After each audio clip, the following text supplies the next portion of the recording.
Welcome back to Top 10 Beyond the Screen. I'm your girl Josh. Thanks for hanging out with me for today's Top 10 list. Be sure to follow us on social media. You can find our Instagram links down below. And make sure you stick around to the end of this video because we are giving you guys some new bonus content. As for today's list, we are talking all about theories. The internet is a crazy place, and often enough, people like to share some theories they have about a topic. Whether it be politics, movies, TV shows, whatever it may be, they share their theories with some evidence to back it up. Let's take a look specifically at one of the biggest animation shows, Rick and Morty. Here's our list of top 10 scary Rick and Morty theories you won't believe.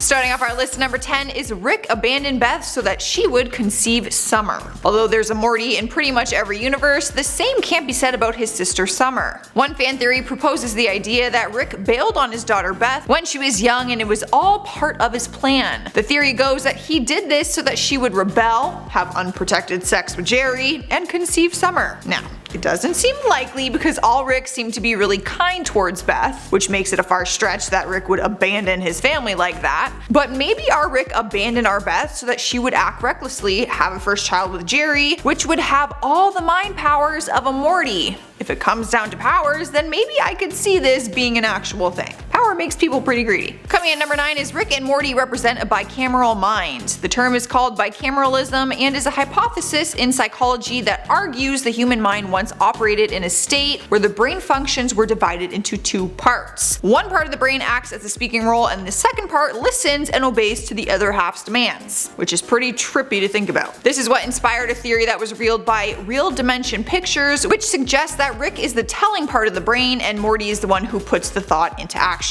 Rick's dominating personality would definitely be some evidence to support this idea, but a fan also points out that Rick's ship is oddly shaped almost like the shape of a brain. And even when the two of them are in a vehicle together, Rick is always the one in the driver's seat, which means he's always the one in control. Maybe that was all done on purpose to represent their bicameral mind. So the number 8 spot is Evil Morty is after Rick for revenge. This theory comes from the redditor Squeeze the Lemon. This fan theory predicts the motivation behind becoming president of the Citadel and that it was all done for revenge. It goes on to suggest that in Rick's original universe, he did something to hurt or kill Beth, which is why we see Eye Patch Morty hunting down Rick in C-137. We don't actually know what Evil Morty's true intentions are, but in the season 2 finale called The Wedding Squanchers, Morty tells his counterpart, I quote, "You know Rick, I can handle it if you go, but you'll break mom's heart and I will never forgive you for that." This could act as some evidence to the theory because if Rick did do something to Beth in the original dimension, it does give Morty motivation to seek revenge on him because it would be extremely personal and he's already made his feelings clear on all that. Would never forgive him. At number 7 is Rick is actually with Evil Morty. Talk about a plot twist. This one is the most popular theory on the internet right now and it claims that Evil Morty is Rick's original Morty, so we're actually seeing him with Evil Morty. Fans have come forward with a lot of evidence to prove that this could very well be true. For one, in his introductory episode, Evil Rick goes through all of C-137 Rick's memories, and in the process of this, we get a look of this Rick playing with a toddler version of Morty. And then there's another quick reference in a season 2 episode called Get Swifty. While Morty is visiting Bird Person, he notices a picture framed on the wall of Rick holding infant Morty. But we all know that the whole premise of the show revolves around the fact that Rick C-137 returns home after the mysterious 20-year absence. So,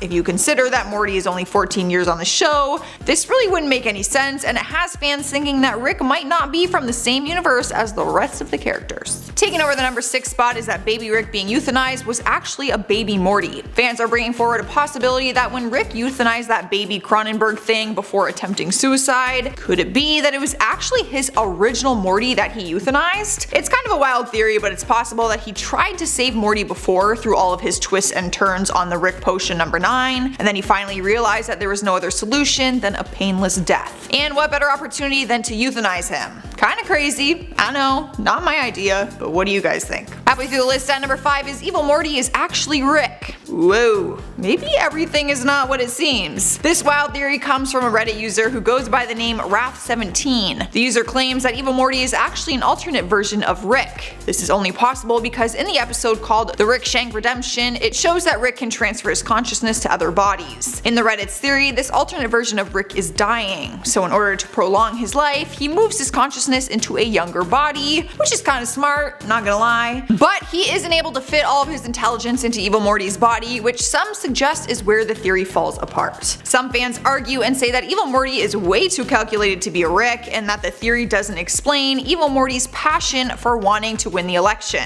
So there are some details that need to be worked out for this theory to be more realistic. Here we are number 4 with Morty isn't Rick's first. It has been brought to my attention that this theory has been tested on a few different occasions. In the first season, during episode 10, when Rick C137 accepts a replacement Morty voucher, it led people to believe that Morty C137 isn't Rick C137's first Morty. Then later on in the first episode of season 3, Rick gets trapped inside his own mind when the Galactic Federation tries to reveal some secrets from his past. While doing this, one of his memories shows us his family being destroyed and Rick creating the portal gun. So we got to see Rick's first jump to the different universe, possibly Earth C137. However, keep in mind that Rick controls his memory, so it could have been staged and the memory may not be true. Diving deeper into the theory, in season 3 episode 7 we see a bunch of Rickless Mortys, and since they aren't Rickless at the start, it appears that all Rickless Mortys have experienced their Ricks dying somewhere along the line. Alright guys, at number 3 is Rick C137 is an anomaly which angers Evil Morty. Throughout the series, we come to know that C137 Rick has a soft spot for his Morty, unlike the other Ricks who really don't seem to care about theirs. A user named Thungercrunk shares the theory that says because Rick loves his family, he is an anomaly compared to all the other Ricks and Mortys of the multiverse. He's basically the only one to have these kinds of emotions and feelings. Because of this, it has caused Evil Morty to get angry and he wants to attempt to erase Rick C137 from history because he can't understand why this Rick cares for his Morty. This is basically how I feel about some of my girlfriends with their ex. Like, you know when you have a friend and you just can't comprehend why they care for their ex? It's kinda like that. Not really, but like kinda. Logic behind this one isn't that strong. It basically just goes off the idea that Evil Morty becomes jealous of Rick's love for his family and that he desires to have a Rick that cares for him. Seems a little far-fetched, but it would give Evil Morty some motivations moving forward with things, which could get interesting. In spot number 2 is Morty is Rick's clone. This one kind of plays off the theory that I mentioned earlier, the idea that Morty isn't Rick's first Morty. This caused other theories to form saying that he might be a clone. They do have a lot of differences, but there are some similarities as well that people might overlook. They have similar speech patterns, and it gets more obvious that Rick takes more interest in Morty's life as the series progresses. It shows this kind of bonding and connection that grows between the two of them that wasn't always there. Another thing that suggests the theory to be true is the experimental line of Mortys. It suggests that some of them are actually clones. Not to mention, in the Ricklantis mix-up, it leaves room for this theory to be true. A mix-up between the real versus the clones can be a very common and a believable mistake. Taking the number 1 spot on our list is the theory that Rick committed suicide. This very dark theory stems from the idea that Rick C137 isn't the original Rick in that multiverse, which makes it possible that the previous Rick living there may have committed suicide while he was away from Beth. In season 2, after Unity leaves Rick, he is heartbroken and attempts to commit suicide but fails. So we do know that he is capable at attempting it. Fans believe that he tried before and actually succeeded, which left room for the Rick we know to take over. It's a little dark, but it does kind of make sense. Alright guys, there's our list. Share your thoughts and feelings with me down in the comments. I want to know what you think about all these crazy theories. In the meantime, I'm going to respond to some of your comments. David's World says, Joss, how did you end up getting this YouTube job? Tell us how it all began. Well, basically as an aspiring actor, my agent and I are always looking for opportunities, so to sum it up,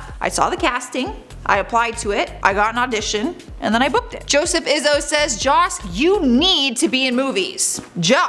No. I am trying, man. Kaya Evans says, I love your top. Where'd you get it from? Charlotte actually got it from me, and I think it is from Shein. Fun fact though, that shirt is actually green. The editors had to change the color of it because it blended in with the green screen behind me, and I basically looked like a floating head. So the shirt is green, but you see it as gray. Rosalind Gray says, some new movies to watch on my own when I can't sleep. So cool, thank you so much. Aw, well you're welcome. Some of them are pretty messed up though, so good luck. Alright, we have made it to the end here. Leave a like and a comment for a chance of being featured in my next video. The bonus content will begin in just a moment, so stick around. I'm your host Joss, and I will see you next time.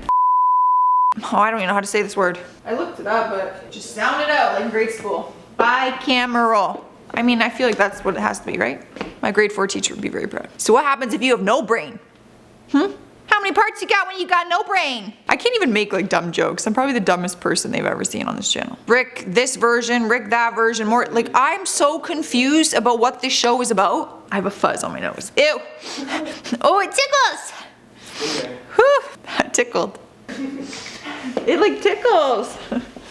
I don't want to wipe my nose on camera. But he is not able to fit all of his intelligence. What the hell was that? What the hell was that? We're being possessed. The big bite that you see. Big bite. Alright guys, item number 3 is Rick C137 is an anomaly. Anomaly. I can't say it. He is an anomaly. Oh, not again.